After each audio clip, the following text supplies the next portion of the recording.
Assalamualaikum warahmatullahi wabarakatuh. Perkenalkan, nama saya Muhammad Insan dengan NIM 1052-10221 dari Lokal Ilmu Pemerintahan 4G UIN Sultan Taha Jambi.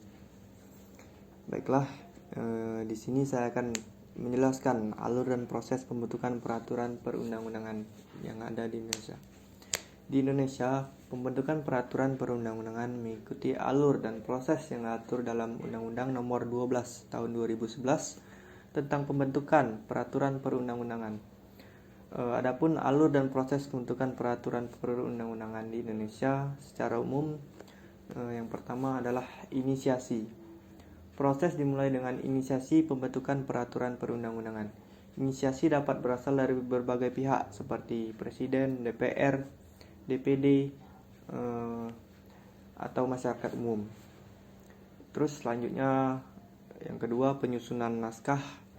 Setelah inisiasi, naskah awal peraturan perundang-undangan disusun. Penyusunan naskah dilakukan oleh instansi terkait atau tim ahli yang memiliki kewenangan di bidang yang relevan. Terus yang ketiga, harmonisasi dan koordinasi. Naskah peraturan perundang-undangan selanjutnya akan melalui tahap harmonisasi dan koordinasi antara instansi terkait.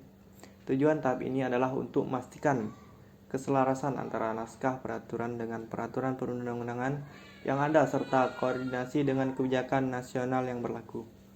Yang keempat, pembahasan di tingkat eksekutif. Setelah harmonisasi dan koordinasi, naskah peraturan perundang-undangan akan dibahas di tingkat eksekutif oleh instansi terkait. Dalam tahap ini, naskah dapat mengalami revisi, amandemen, dan penambahan berdasarkan masukan dan pertimbangan dari instansi terkait. Terus yang kelima, pembahasan di tingkat legislatif.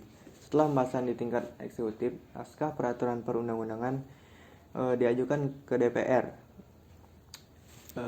Lebih lanjut, DPR akan membentuk panitia khusus atau panitia kerja yang terdiri dari anggota DPR untuk melakukan pembahasan lebih lanjut terhadap naskah tersebut. Terus selanjutnya yang keenam, pembahasan di komisi dan fraksi.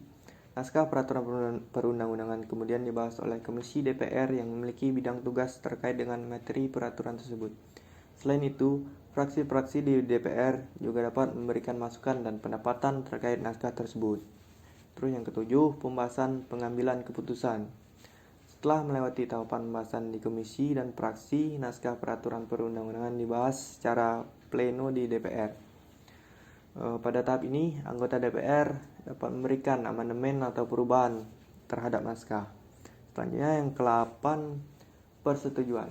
Setelah pembahasan selesai, DPR akan memberikan persetujuan untuk penolakan terhadap naskah peraturan perundang-undangan. Jika disetujui, naskah akan diteruskan ke Presiden. Yang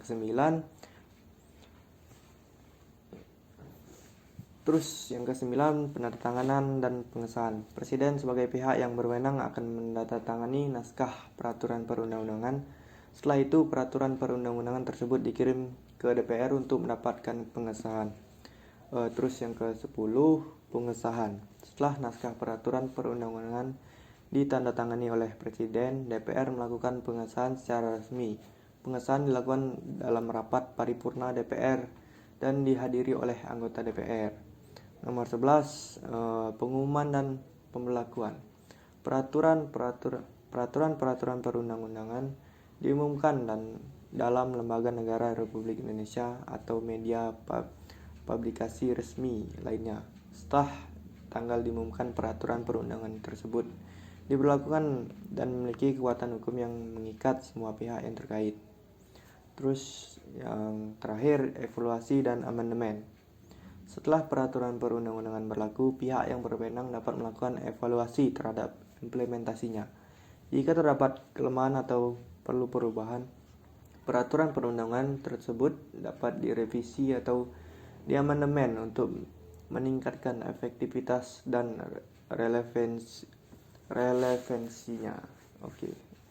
Mungkin itu saja yang bisa saya sampaikan tentang pembentukan peraturan perundang-undangan di Indonesia. Lebih dan kurang saya mohon maaf. Saya akhiri, wabillahi taufik wal hidayah. Wassalamualaikum warahmatullahi wabarakatuh.